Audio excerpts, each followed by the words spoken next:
దేశ సంపదను పెట్టుబడిదారులకు బీజేపీ ప్రభుత్వం దోచిపెడుతోందని సిపిఎం పార్టీ రాష్ట్ర కార్యదర్శివర్గ సభ్యులు యాదాద్రి భువనగిరి జిల్లా కార్యదర్శి ఎండి జాంగీర్, నల్గొండ జిల్లా కార్యదర్శి తుమ్మల వీరారెడ్డి అన్నారు. యాదాద్రి భువనగిరి జిల్లా నారాయణపురం మండలంలోని పుట్టపాక గ్రామంలో అమరవీరుల 26వ వర్ధంతి సందర్భంగా ఎస్ఎఫ్ఐ డివైఎఫ్ఐ ఆధ్వర్యంలో రక్తదాన శిబిరం ఏర్పాటు చేశారు. అనంతరం బహిరంగ సభలో మాట్లాడుతూ బీజేపీ ప్రభుత్వం ఈ దేశ సంపద కార్పొరేట్లకు దోచిపెడుతుందని ఆరోపించారు. రానున్న ఎన్నికల్లో బీజేపీ ప్రభుత్వాన్ని తిరస్కరించడానికి ఈ దేశ ప్రజానీకం సిద్ధంగా ఉందని తెలిపారు. రేవంత్ రెడ్డి సర్కార్ మహిళలకు ఇచ్చినటువంటి హామీలన్నీ అమలు చేయకుండా దివాణా తీస్తుందని వారు అన్నారు. ఇప్పటికైనా కేంద్ర రాష్ట్ర ప్రభుత్వాలు ఇచ్చినటువంటి హామీలన్నీ అమలు చేయాలని డిమాండ్ చేశారు. ప్రజా సంఘాలు బలపరిచినాయి. ఇంత పెద్ద పోరాటాన్ని దేశవ్యాప్తంగా జరుగుతుంటే నరేంద్ర మోడీ పెడచెవున పెట్టి కేవలం కార్పొరేట్ శక్తుల ప్రయోజనాలకు మాత్రమే ఊడిగం చేసే విధానాలు తీసుకొచ్చి తనకు అనుకూలంగా వ్యవహరిస్తున్నాడు. దీన్ని తీవ్రంగా మేము కార్మిక వర్గం చేస్తున్న పోరాటాలకు సిపిఎం పార్టీ సంపూర్ణ మద్దతు ఉంటుంది. భవిష్యత్తులో కూడా పోరాడాలి. ఇంకా కార్మిక చట్టాలను ఉపసంహరించుకునేంత వరకు ఉద్యమించాలని చెప్పేసి నేను కోరుతున్నాం. అంతేకాదు ఈరోజు దేశవ్యాప్తంగా మనం చూస్తున్నాం. ఈరోజు ఆయన పాలన పట్ల ఈరోజు మంచి మంచి కొటేషన్స్ ఇస్తున్నాడు. దేశంలో అచ్చేదిన్ లేదా మేక్ ఇన్ ఇండియా లేదా స్వచ్ఛ భారత్ ఇట్లాంటి కొటేషన్స్ ఇస్తున్నాడు. ఎవరు దీన్ని లెక్క చేయట్లేదు. ఇచ్చిన నినాదాల వెనుక మరింత దోపిడీ ఉంది. మరింత ప్రజల్ని మభ్యపెట్టే ప్రయత్నం జరుగుతుంది. పన్నుల భారాలు వేసేటువంటి ప్రయత్నం జరుగుతుంది. అందుకని ఈ దేశంలో ఉన్న జాతి సంపదను కూడా దోచిపెట్టేటువంటి ప్రయత్నానికి సిద్ధమయ్యాడు. ఇప్పటికే దోచిపెట్టాడు. ప్రభుత్వ రంగ సంస్థలన్నింటినీ కారుచౌకగా అమ్మేసుకుంటున్నాడు. మౌలిక వసతులను కూడా ఎత్తేస్తున్నాడు. సంక్షేమాన్ని తిలోకదల్లిస్తున్నాడు. నల్ల వ్యవసాయ చట్టాలు తీసుకొచ్చి రైతాంగాన్ని నిర్వీర్యం చేసేటువంటి ప్రయత్నం చేశాడు.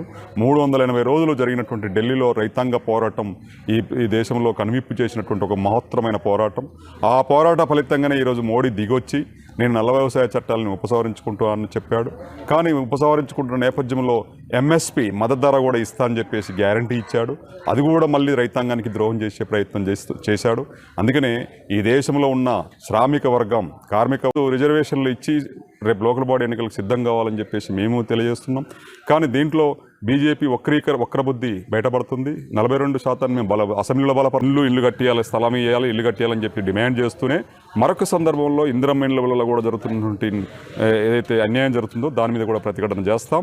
డబుల్ బెడ్రూమ్ ఇల్లు ఇప్పుడు కేసీఆర్ కట్టిన వాటికి డబ్బులు రిలీజ్ కావాలి, వాటి మరమ్మతులు చేయాలి, మౌలిక సౌకర్యాలు కల్పించాలి. వాటిని అభివృద్ధి చెందినట్లు అని చెప్పని ఆలోచన చేయాల్సిన అవసరం ఉన్నది.